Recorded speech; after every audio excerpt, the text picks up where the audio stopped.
उत्तर प्रदेश संगीत नाटक अकादमी द्वारा आज 17 जून 1993 को श्री हीरालाल यादव एवं सहयोगी कलाकारों के बिरहा, खेमटा, पूर्वी एवं लाचारी आदि लोकगीतों की रिकॉर्डिंग प्रारंभ हो रही है। सहयोगी कलाकारों के नाम इस प्रकार हैं: श्री छन्नू लाल ढोलक पर सहयोग करेंगे, श्री टनमन राम आप हारमोनियम पर सहयोग करेंगे, मेवा श्री कल्लू, श्री मन्नालाल, श्री जवाहरलाल एवं श्री राम जी। सर्वप्रथम श्री यादव जी पचरा से प्रारंभ करेंगे, जिसके बोल हैं: गेहुआ का बलिया सुगना जूठरलेस।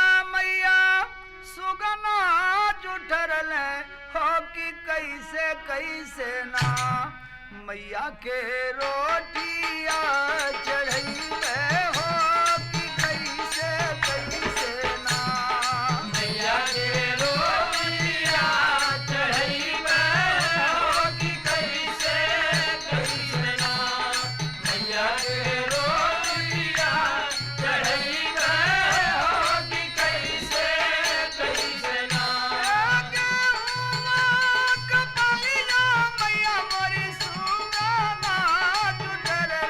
मैया मोरी सुगा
पचरा के पश्चात प्रस्तुत है बिरहा।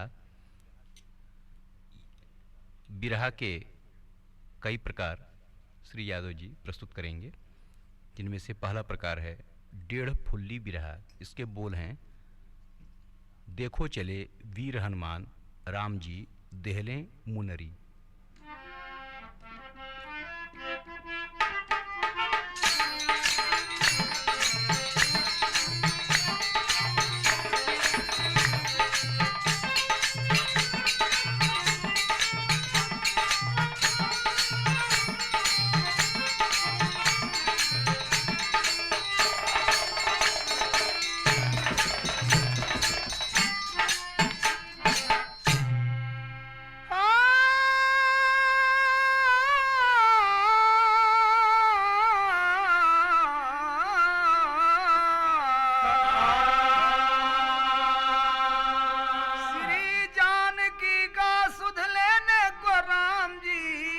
कपि को अंगूठी दिया,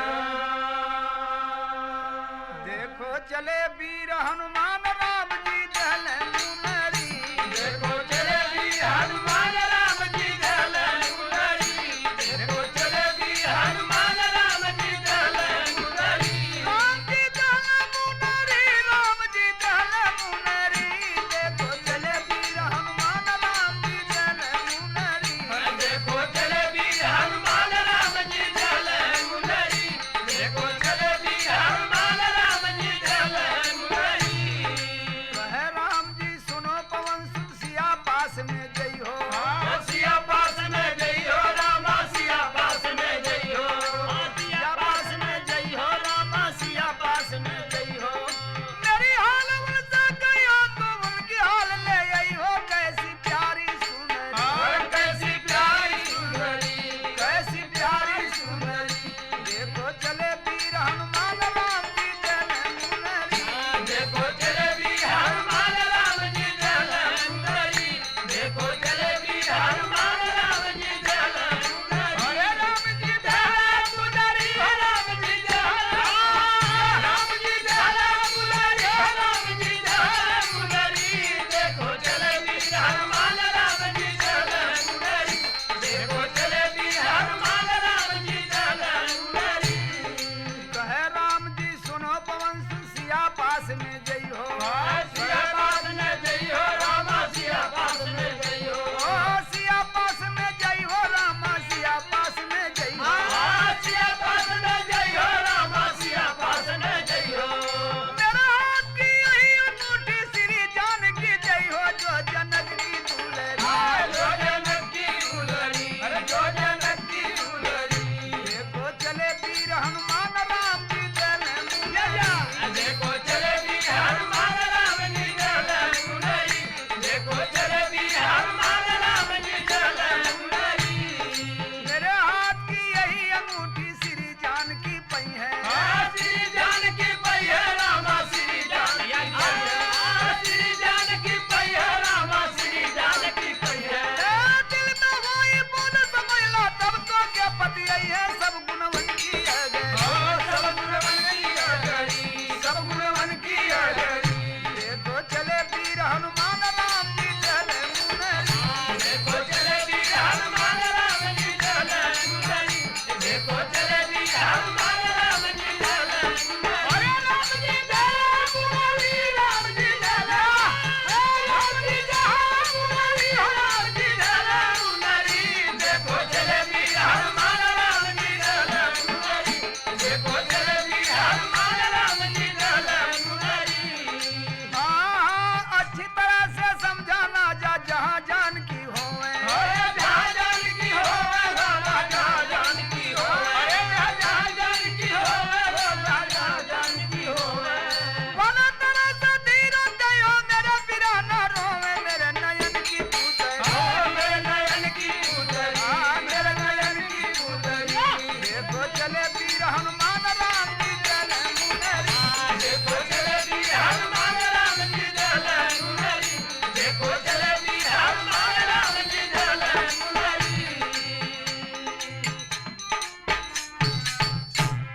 भाई साहब बंदर भालू सब इकट्ठा हो गईलन और पूछा था कि प्रभु जी हम लोग अगर मेहनत करके जानकी जी के खोज लियावल जी पता लगा देवल जाई तो हम लोगन की मेहनताना का मिली हैं? तो देखो बाल अनुज बलकारी क्या यकील दौड़ाई ना देखो बाल अनुज बलकारी क्या यकील दौड़ाई ना देखो बाल अनुज बलकारी क्या यकील दौड़ाई ना कपियस वीर बुला के बंदे का बात समझाई सिया चोर का पता लगा वो चारों दिशा में जाई सबसे कहे जताई ना तो देखो बाल अनुज बलकारी का यकील दौड़ाई ना देखो बाल अनुज बलकारी क्या यकील दौड़ाई ना देखो बाल अनुज बलकारी क्या यकील दौड़ाई ना सिया चोर का पता लगा वो चारों दिशा में छान अब बिना पता का जे कोई आई है तब सब कर जान पाजी कौन चुराई ना पाजी कौन चुराई ना तो देखो बाल अनुज बलकारी का यकील दौड़ाई ना देखो बाल अनुज बलकारी क्या यकील दौड़ाई ना देखो बाल अनुज बलकारी क्या यकील दौड़ाई ना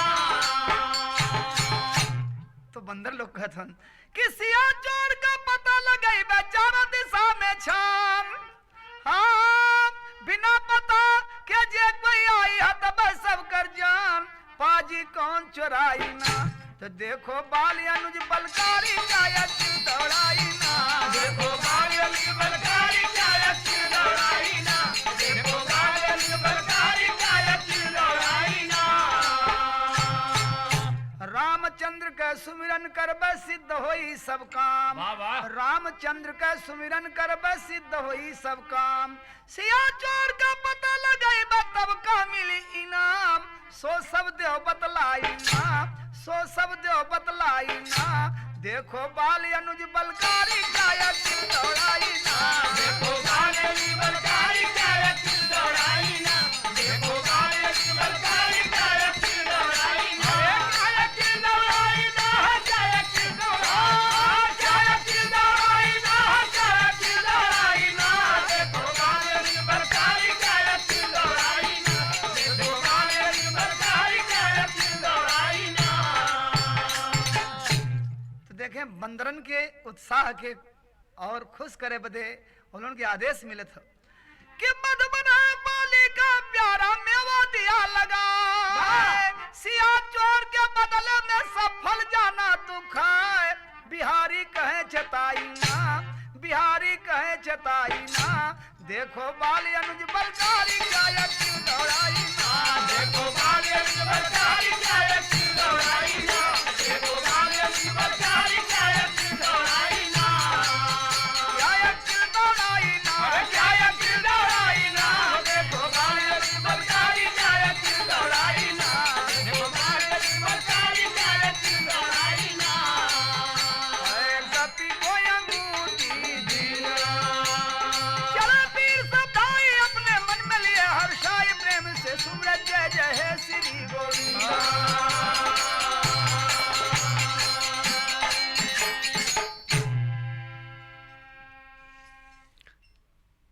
अब इसके बाद प्रस्तुत है चौकड़ादार बिरहा जिसके बोल हैं के ही विधि करूं बड़ाई सारद की जुबनिया।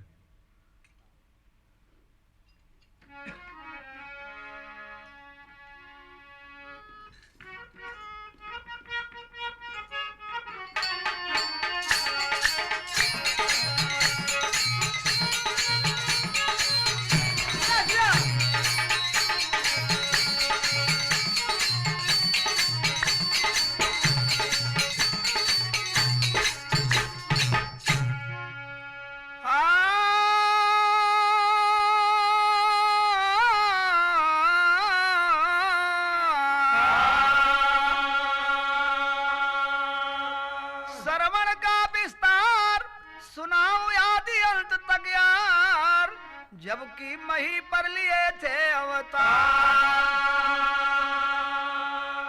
अवध नगर दशरथ नरेश को जानत सकल जहान सुनो हाँ अवध नगर दशरथ नरेश को जानत सकल जहान सुनो उसी नगर में धर्म पूर्वक एक रहे ऋषि उद्यान सुनो। चंद्रकला दशरथ की बहिल थी, ब्याहे नृपधर ध्यान सुनो। उन्हीं से पैदा श्रवण भइले, कहें बिहारी छान सुनो। जीवनिया जग में श्रवण की बड़ी, कई विद करूं बड़ाई सारथ की जुबनिया। जीवनिया जग में श्रवण की बड़ी, कई विद करूं बड़ाई सारथ की जुबनिया। जीवनिया जग में श्रवण की, कई विद करूं बड़ाई सारथ की जुबनिया। जीवनिया जग में श्रवण की बड़ी। ख्याल करो श्रोता सज्जन, जब श्रवण पैदा भइलन जी, गगन गूंज गए देवताओं में जय जय शब्द सुनैले जी। घड़ी लगन चंद्रमा से मिल गए, नक्षत्र श्रवण रहलन जी। चंद्रकला उद्यान ऋषि से नारद पहले कहलन जी। झूठेगा संताप पाप नारद ये रहे सुनाई। नारद ये रहे सुनाई हो, नारद ये रहे सुनाई। नारद ये रहे सुनाई हो, नारद ये रहे सुनाई। अब जो जगार सब करे विप्र अंधी अंधा सुख पाई। हो लुटावे लगल ना, हरे लुटावे लगल ना। हीरा मोती का खजनवा लुटावे लगल ना। हीरा मोती का खजनवा लुटावे लगल ना। हीरा मोती का खजनवा लुटावे लगल ना। झुंड झुंड ब्राह्मण मुनि जन आकर के वेद उचारे। टाइम ठीक नक्षत्र शोधते काम धाम जसवारे। सब पुरावे लगल ना, ज्योतिष जुटे पुरोहित ज्ञानी चौक पुरावे लगल ना। ज्योतिष जुटे पुरोहित ज्ञानी चौक पुरावे लगल ना। ज्योतिष जुटे पुरोहित ज्ञानी चौक पुरावे लगल ना। ठनगन करे विप्रिया मंगन, हरे मांगे दोनों हाथ का कंगन। जीवनिया जग में श्रवण की बड़ी, दौलत दौलत बहुत लुटाई मुनिवर जनिया। जीवनिया जग में श्रवण की दौलत दौलत बहुत लुटाई मुनिवर जनिया। जीवनिया जग में श्रवण की, दौलत दौलत बहुत लुटाई मुनिवर जनिया। जीवनिया जग में श्रवण की, दौलत दौलत बहुत लुटाई मुनिवर जनिया। जीवनिया जग में श्रवण की। ढंग से देते दान दक्षिणा आया 50 साल सुनो। तेही अवसर श्रवण को पढ़ाने बैठाए तत्काल सुनो। थोड़े दिल में पढ़ के विद्या श्रवण हुए निहाल सुनो। दाव चरण गुरु जी से श्रवण पूछे एक सवाल सुनो। देखिए बाल अवस्था, श्रवण कुमार अपने गुरु जी से एक सवाल पूछ रहे हैं कि उत्तम ज्ञान बताओ गुरुजी, देरी नहीं लगाओ। गुरुजी बोले बोलिया, गुरुजी बोले बोलिया। धुन से श्रवण के सुनावे गुरुजी बोले बोलिया। धुन से श्रवण के सुनावे गुरुजी बोले बोलिया। धुन से श्रवण के सुनावे गुरुजी बोले बोलिया। बोले बोलिया गुरुजी बोले बोलिया। बोले बोलिया, बोले बोलिया। धुन से श्रवण के सुनावे गुरुजी बोले बोलिया। धुन से श्रवण के सुनावे गुरुजी बोले बोलिया। नेम धर्म से बात पिता का जो कोई करता सेवा, पावे सुंदर गति जगत में खुश हो बिल्कुल देवा। गुरुजी बोले बोलिया, कोटिन यज्ञ जन्म फल पावे गुरुजी बोले बोलिया। कोटि यज्ञ जन्म फल पावे गुरुजी बोले बोलिया। कोटि यज्ञ जन्म फल पावे गुरुजी बोले बोलिया।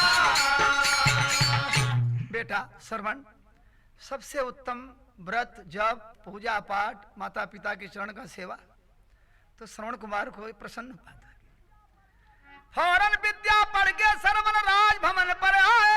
हर बड़ा प्रेम से मात पिता पर श्रवण प्रेम लगाए। गुरुजी बोले बोलिया, श्रवण हरदम टहल बजावे। गुरुजी बोले बोलिया, श्रवण हरदम टहल बजावे। गुरुजी बोले बोलिया। श्रवण हरदम टहल बजावे। गुरुजी बोले बोलिया। बोले बोलिया या राम बोले बोलिया।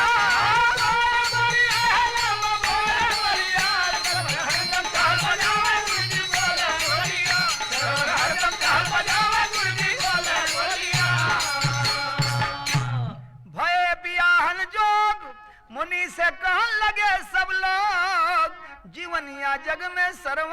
बड़ी कंचनपुर से भी आके लाया दुल्हनिया जीवनिया जग में सरवन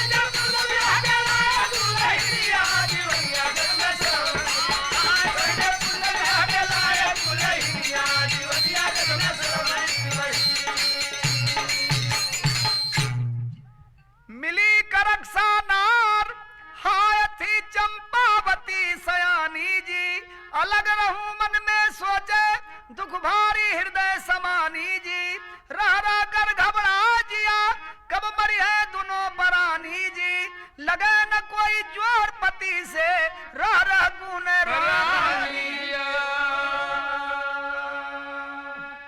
माता पिता भक्त बेटा के दुल्हन ऐसन मिल गई करक्सा कि रातों दिनों के तकलीफ होगी तो हमसे बोलबे नहीं करतन हमरे लगे बैठबे नहीं करतन रातों दिन अपने माई के अंधी अंधा के फेर में ही पड़ल रहलन तो जब सरवन कहीं ठहर जाए तो जानबूझ के तकलीफ देवे लगल वक्त वक्त पर ना सुध बुध अंधी अंधा कह लेती साज सवेरे बग कर के रारा गाड़ी देती जीव जरावे गुजरी जीव जरावे गुजरी घर में बैठल गाल फुलावे हो पीरावे अंगूरी घर में बैठल गाल फुलावे हो पीरावे अंगूरी घर में बैठल गाल फुलावे हो पीरावे अंगूरी ए पीरावे अंगूरी अरे हो पीरावे अंगूरी घर में बैठल गाल फुलावे हो पीरावे अंगूरी घर में बैठल गाल फुलावे हो पीरावे अंगूरी सूर्य नारायण के जल चढ़ावे प्रार्थना करे कि मरता अंधी अंधा छूट दिया दोनों से फंदा अरे गंदा कैले कोठरी थूक घर आयो दलनवा मनवा भइले मछरी थूक घर आयो दलनवा मनवा भइले मछरी थूक घर आयो दलनवा मनवा भइले मछरी करते नित से कैया हमरे आ जाले थकैया सैया नाही सपरी अय्या करन त लड़ैया नाही बैठी पटरी अय्या करन त लड़ैया नाही बैठी पटरी अय्या करन त लड़ैया नाही बैठी पटरी ख्याल करो दिल रानी मोरी ख्याल करो दिल रानी हां ख्याल करो दिल रानी मोरी ख्याल करो दिल रानी अरे ख्याल करो दिल रानी मोरी ख्याल करो दिल रानी ख्याल करो दिल रानी सरवन बोले मीठी पानी जीवनिया जग में सरवन की बड़ी सुंदर गति मिली ना जाओ करबू ना दनिया जीवनिया जग में सरवन की सुंदर गति मिली ना जाओ करबू ना दनिया जीवनिया जग में सरवन सुंदर गति मिली ना जाओ करबू ना दनिया जीवनिया जग में सरवन सुंदर गति मिली ना जाओ करबू ना दनिया जीवनिया जग में सरवन जय करूं बड़ाई ना जय करूं बड़ाई ना जय करूं बड़ाई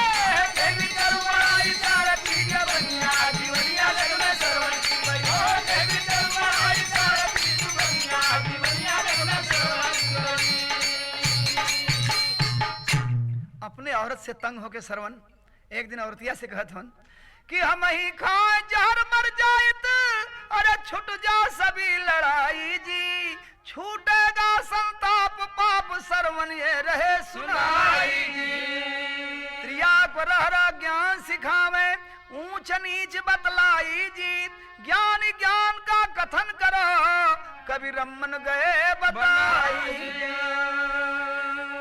अरे सुन सुन के कवितैया रामा सुन के कवितैया सुन के कवितैया रामा सुन के कवितैया सुन के कवितैया रामा सुन के कवितैया सुन के कवितैया तो सरवन क्या छुटा रवैया जीवनिया जग में सरवन जीवनिया जग में सरवन जीवनिया जग में सरवन गाता बाबू नंदन भगवत का भजनिया जीवनिया जग में सरवन की अरे गाता बाबू नंदन भगवत की भजनिया जीवनिया जग में सरवन ओ गाता बाबू नंदन भगवत का भजनिया जीवनिया जग में सरवन जब से लिए मई परिअवतार सरवन खूब समझावे नारी मन में गौर बढ़ावे अपने मन में कर ले विचार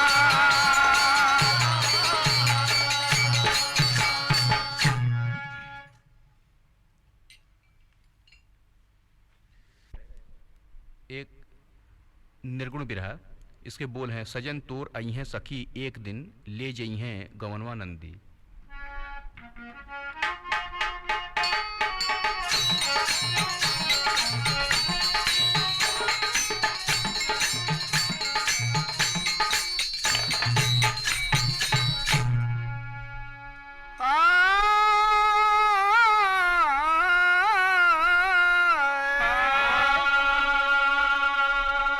सुन रे सखिया प्यारी अब ही हो तू मर की बारी पिया ले जई है गवनवा तोहार सजन तोर यही है सखी सजन तोर यही है सखी एक दिन ले जई है गवनवा नदी सजन तोर यही है सखी एक दिन ले जाई है गवनवा नदी। सजन तोर यही है सखी एक दिन ले जाई है गवनवा नदी।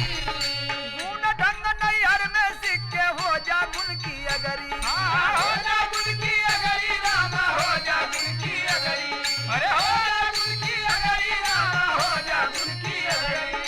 एक दिन बाल मैया सखिया तर नैहर की नगरी तोहरा ले जई है गवनवा छुटी भवनवा नदी तोहरा ले गई है गवनवा छुटी भवनवा नदी। तोहरा ले गई है गवनवा छुटी भवनवा नदी। अरे तोहरा ले गई है गवनवा छुटी भवनवा नदी। तोहरा ले गई है गवनवा छुटी भवनवा नदी। तोहरा ले गई है गवनवा छुटी भवनवा नदी। तोहरा ले गई है गवनवा छुटी भवनवा नदी। गुण ढंग नैहर में सिक्के हो जा गुण की अगरी अरे हो जा गुल की अगरी रामा हो जा गुल की अगरी। अरे हो जा गुल की अगरी रामा हो जा गुल की अगरी। ओ एक दिन बाल मैया सखिया तर नैहर की नगरी तोहरा ले जई है गवनवा छुटी भवनवा नदी तोहरा ले गई है गवनवा छुटी भवनवा नदी। तोहरा ले गई है गवनवा छुटी भवनवा नदी। बड़ी दुर्दशा बालम करिए देखिए चाल कुचाल एक मिनट में इस बिजड़े से निकल जाएगा लाल रोक ना सकी कोई तोर कलट कलट जाए जनवा नदी रोक ना सकी कोई न चला के चला नदी। रोक ना सकी कोई न चला के चला नदी। जो बालम तो आनन यही है रहना उनकी शरण में सगा सुहागिन रहबू दुख ना पैबू कभी मरण में रहबू मौज चैन से